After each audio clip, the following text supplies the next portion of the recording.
Ibu senang sekali berjumpa denganmu. Tampaknya seperti ada sesuatu yang penting sehingga kamu menemui Ibu. Iya nih Bu. Oh iya, bagaimana kabar kamu sekarang? Alhamdulillah baik Bu.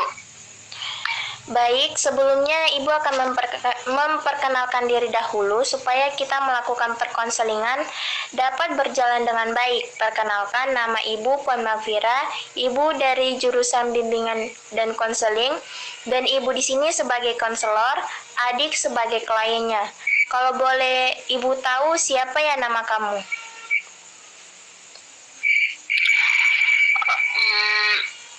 Perkenalkan Bu, nama saya Gabriela Tumba.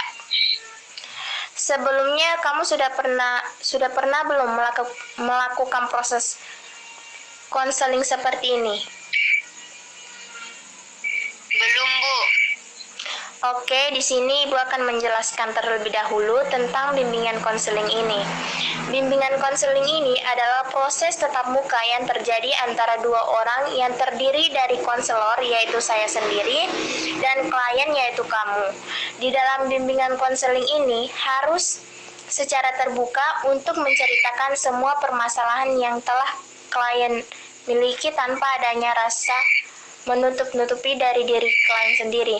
Kedua, asas kesukarelaan, di mana asas kesukarelaan ini adalah seorang klien harus secara sukarela untuk menyampaikan semua jenis permasalahannya kepada konselor tanpa adanya paksaan dari pihak siapapun juga. Dan yang terakhir yaitu asas kerahasiaan, di mana di sini saya sebagai konselor wajib merahasiakan segala permasalahan yang sudah klien saya ceritakan kepada saya. Apakah adik sudah paham tentang bimbingan konseling ini? Sudah Bu. Baiklah, apakah adik ingin menyampaikan suatu permasalahan pada ibu sekarang? Iya Bu. Baik, sebelum dimulai proses konseling ini, berapa menit waktu yang dapat adik gunakan untuk melakukan proses konseling ini? Sekitar 30 menit Bu, karena pada jam 9.00 saya ada janji dengan keluarga saya. Baik, kalau demikian marilah kita manfaatkan waktu selama 30 menit ini dengan sebaik-baiknya. Sejujurnya saat ini saya benci dan marah dengan pacar saya Bu. Coba adik jelaskan secara rinci tentang perasaan benci dan marah yang adik alami saat ini.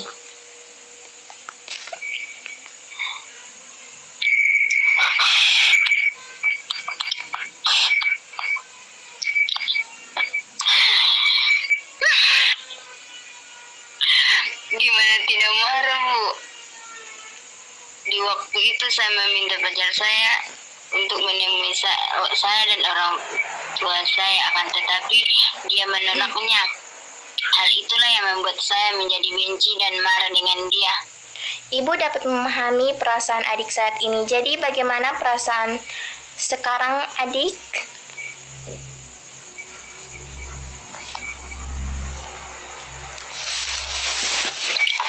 Jujur aja Bu, sebenarnya saya itu masih cinta dengan dia. Adik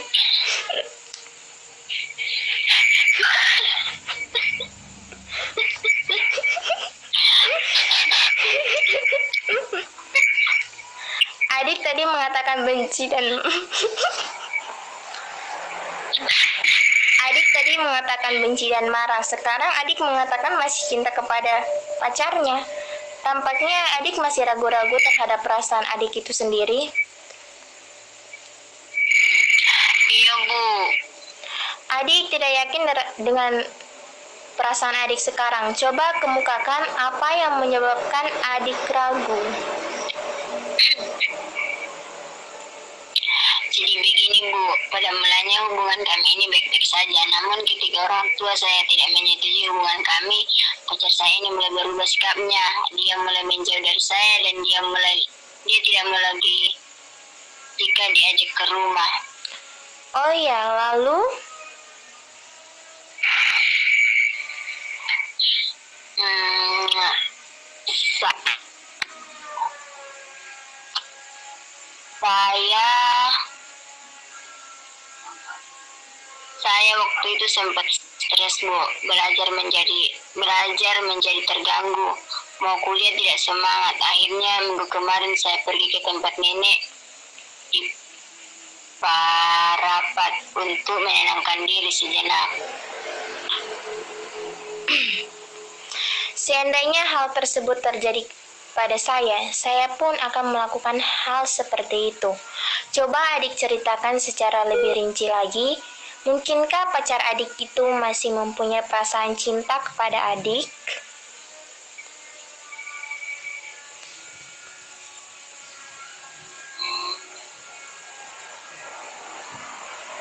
Ketika saya meminta penjelasan mengenai hal itu, dia mengatakan bahwa memang masih ada rasa cinta, akan tetapi dia malu dengan orang tua saya soalnya waktu itu. Ceritakan semuanya dengan jujur. Percayalah, kerahasiaan ini akan terjaga baik, adik. Waktu itu saya pernah mengajak dia ke rumah. Maksud saya ingin memperkenalkan dia kepada orang tua saya. Ketika itu juga orang tua saya marah kepada saya. Bisakah adik peragakan bagaimana sikap dan kata-kata ayah adik ketika memarahi adik? Ini siapa? Kok memakai baju gak rapi? Dan celana malah sobek-sobek. Ini teman kamu? Apa, El? Kok nggak sopan sekali?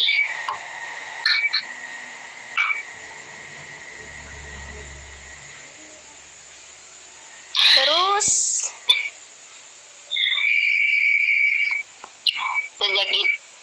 Sejak saat itulah dia tidak mau lagi saya ajak ke rumah untuk silaturahmi dengan kedua orang tua saya. Dan dia juga mulai menjauhi saya. dari beberapa pembicaraan kita dapat saya simpulkan bahwa yang pertama, adik masih cinta, betul? Kedua, adik benci dan marah kepada pacar adik karena dia tidak mau diajak silaturahmi orang tua adik, betul? Ketiga, pacar adik tidak mau ke rumah adik karena merasa malu dengan orang tua adik, betul? Keempat, orang tua adik kurang suka dengan cara berpakaian pacar adik, betul? Betul, Bu. Bagaimana menurut pendapat adik, apa yang seharusnya dilakukan pacar adik sehingga dapat membuat orang tua adik senang dan menyetujui hubungan kalian? Yang saya harapkan dari pacar saya itu dia mampu berubah cara berpakaiannya. Jangan terlalu modern. Sedikit diubah supaya bisa menarik simpati orang tua saya. Pernahkah adik coba mengatakan hal tersebut kepada pacar adik? Belum, Bu, karena saya tidak yakin dapat merubah cara berpakaian dia. Adik mengatakan tidak yakin. Apa yang menyebabkan adik ragu? Pacar saya itu anaknya gaul banget, Bu. Jadi dia nggak bakalan mau untuk merubah cara berpakaian yang menurut dia. Dia mengikuti bintang idolanya. Ada pepatah mengatakan, jika kita melihat sesuatu dengan positif, maka semua akan terlihat baik. Sebaliknya, jika kita melihat sesuatu dengan negatif, maka semuanya tampak adalah kejelekan.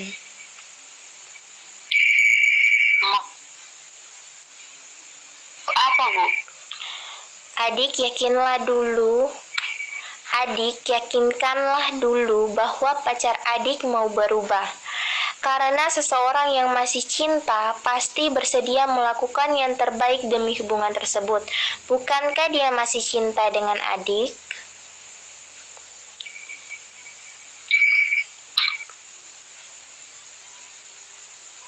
Betul, Bu. Tampaknya adik sudah mengerti apa yang semestinya adik lakukan. Kapan adik akan mencoba mengatakan kepada dia, "Maaf, siapa nama pacar adik itu?" Namanya Syahrizan, Bu. Terus, kapan adik coba mengatakan kepada Syahrizan supaya dia mau berpakaian sederhana ketika bertemu orang tua adik? Secepatnya saya akan mengatakan kepadanya untuk dapat berpakaian dengan sederhana. Kalau benar dia masih cinta dengan saya, dia harus rela berkorban demi direstuinya hubungan kami. Mudah-mudahan pacar adik dapat memahami ini semua dan hubungan kalian dapat kembali harmonis. Dengan begitu adik dapat kembali fokus ke belajar dan lebih semangat kuliah lagi. Amin. Terima kasih atas waktu yang Ibu berikan. Karena sudah jam 9.